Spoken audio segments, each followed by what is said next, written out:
So this year's show at David Allen Collection in Solana Beach is called Front Porch Animals. So this is a collection of animals that I've assembled over the last 15 years all over Asia. And from villages, from collectors, from people's homes, wherever I could find them. So I'm always on the hunt for animals. I love these old folk art and even the contemporary ones that some of our artists are making. The animals actually range in age from 2,400 years ago, from the Han Dynasty in China, up to contemporary pieces that I've just found in Java this year. The animals run from cats and dogs and monkeys to a lot of imaginary things. And they're from Japan, where animals are obviously loved in their art, and they're done by serious artists, to the front porch creator, like in Java or everywhere else that I go, where somebody will just sit on their front porch and whittle away every evening on a piece of wood until it becomes an animal. Most things are wood because that's kind of the front porch tradition, whittling. But there's a lot of clay, there's a lot of ceramic, there's some metal. Some of the pieces from Nepal, some from Java are metal. People do cast things in bronze. Even some of the Japanese animals are bronze. There's some fiber things from remote tribes in Indonesia. In Bali, part of my whole warehouse setup, what I do is I've had 2 carvers that work with me full-time in the warehouses in Bali. So these carvers, as far as I can see, are the most brilliant carvers in a carving society that one could find. They can do anything I can think of, they can produce. So I can give them a drawing, a sketch, a photograph. It can be as crazy as an M.C. Escher painting, which is impossible to even draw, and they'll do it in 3D. Anyway, in this show, there'll be a lot of my carver's pieces as well. Ask him if he's happy with his work. Are you still enjoying carving? Pak De orderannya. Ini kan lebih tu. I think he said that it's the same. It's same feeling working this With, kind of carving. Same as with Sumio. Same with Sumio. Yeah. Which is better doing this or doing the cats. The cats. And he said, it's same, but the cat is only order. We make one and the same always. Yeah, and same this, thing, same yeah, thing. same thing. But this is not. This is different every time we give them a project like that. Leading up to the show, so my office turns into a zoo. So right now, we can barely walk through my office. Every surface, the floors, the couch, all the table, everything's covered with animals, and it has been for months now. Some of these animals I bought 15 years ago, so I'm getting to know them again, seeing which ones need a little special care, feeding and watering, feeding like the wax, watering, washing. So we're caring for the animals, getting them ready to put out and seen by everybody. Tiger is the favorite animal in the whole world. On Earth, they've done surveys of 50,000 people across the face of the earth, and tiger comes up as #1 favorite animal on Earth. It edges out dogs by a couple %. I'm one of those tiger lovers, so my collection of tigers is over the top. I probably have paintings of 40 tigers just from Japan. It's a little over the edge, but David Allen's over the edge. The first time I can remember loving tigers is my 5th birthday was coming up. My family asked me, what do you want for your birthday? I said, tigers. I don't care what kind of tigers. Give me a tiger rug. I just want tigers. Tiger stuffed animals, you name it. So that's when I was 5. I think some things just don't change. Yeah, part of the process of me choosing who comes for this show is I literally do ask these guys, are you ready to go to America? Are you ready for some travel? Do you want to be in the show? And they'll let me know one way or another. The green light goes on or it doesn't. You walk in David Allen and something attracts you. And what's going to first attract is beauty or energy or both. They're usually combined. They're not separate. Something beautiful is almost always bound to have good energy. Finding pieces with good energy is critical. That's when people walk in David Allen, that's what they feel first.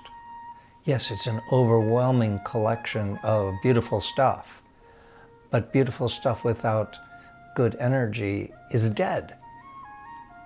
And this place is alive. It takes a lifetime to find of passionate hunting to find this kind of stuff. People ask me all the time, oh, where should I go in Bali? I can give you all kinds of information.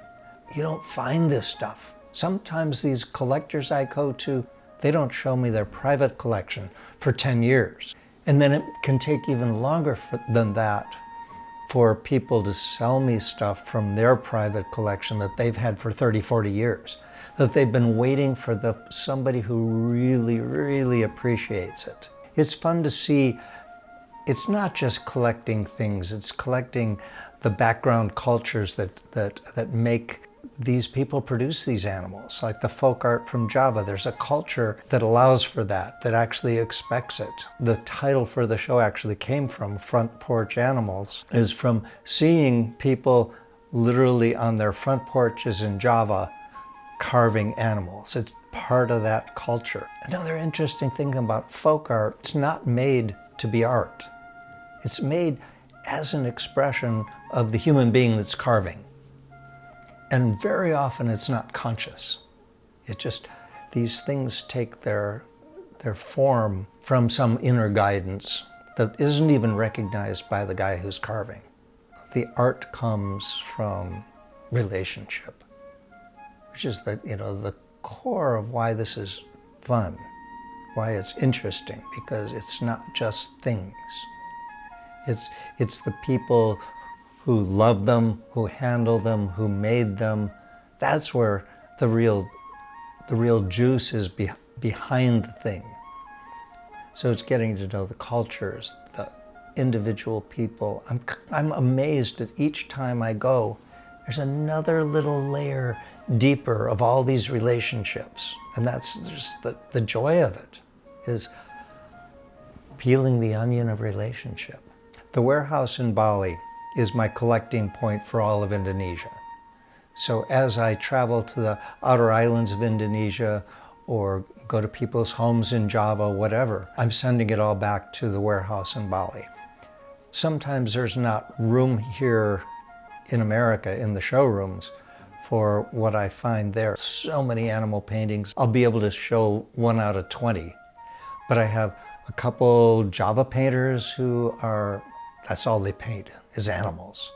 And then, of course, the Japanese painters, I have 50 screens of just tigers and dragons and other animals. We can only show a sample of those. For the Front Porch Animal Show, this is one of the wildest pieces. Okay, so this is a Javanese folk art piece. It's for sure over 100 years old. It's been painted and repainted and repainted. It came from a very close friend's personal collection. It's teak. It's been weathered over 100 or 200 years. It's really hard to say, but there's something in the essence of this piece that makes it one of my favorite pieces in the show. So this guy's Han Dynasty. He's somewhere between 2,000 and 2,400 years old.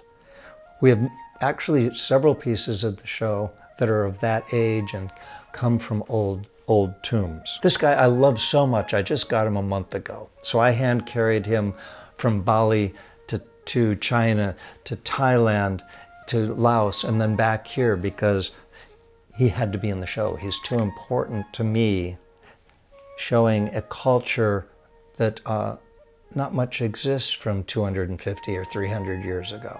This guy's been owned by, who knows, a temple for a couple hundred years and then a series of collectors or whoever.